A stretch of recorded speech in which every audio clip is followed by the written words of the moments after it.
他們誕生於地心深處，凝聚億萬年光陰，用色彩書寫家族榮耀。歡迎踏入天然彩色寶石的豪門世界。光玉家族 Corundum 硬度僅次於鑽石。鐵與鈦讓藍寶石化身深海星空。綠柱石家族 Beryl 清透與濃豔並存，落染出祖母綠的帝王綠，而猛讓摩根石卻甜如初戀。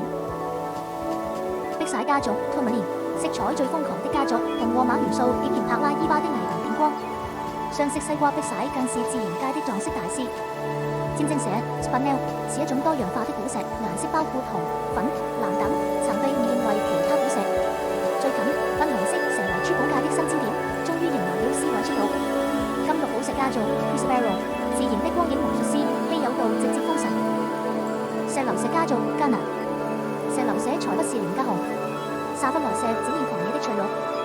這些寶石以實力證明他們的高性價比，可以成為珠寶界的明星。長石家族 Feldspar 低調的光學藝術家，月光石的溫柔藍暈，日光石的璀璨金沙，拉長石的極光電彩，美